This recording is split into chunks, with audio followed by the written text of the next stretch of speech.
பீர்பால் கதைகள் பகுதி 7. மதிப்பு. ஒரு நாள் மன்னர் அக்பர் அரண்மனையில் தங்கம், வைரம், புத்தகங்கள், சிலைகள் என அனைத்தையும் அவற்றின் மதிப்புப்படி வரிசைப்படுத்த சொல்லி உத்தரவிட்டார்.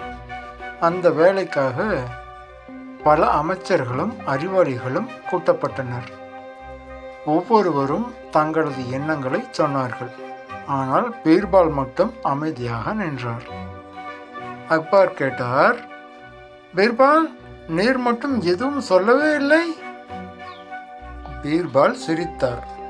மன்னா, இந்த பொருட்கள் அனைத்தும் விலை மதிப்புடையவைதான்.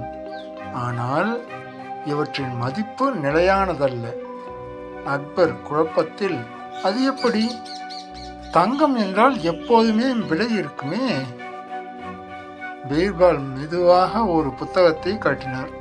இந்த புத்தகம் ஒரு சாதாரண புத்தகம் போல தெரிந்தாலும் இதில் யாரோ ஒருவர் வாழ்ந்த அனுபவங்களை எழுதியிருக்கிறார். இது ஒரு புதிய எண்ணத்தை அவருக்கு கொடுக்கக்கூடும். அந்த எண்ணம் எதையாவது மாற்றக்கூடும்.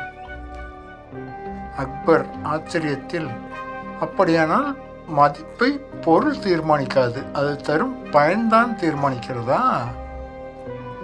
பீர்பால் தலையசைத்தார். அதுதான் உண்மையான மதிப்பு மன்னா.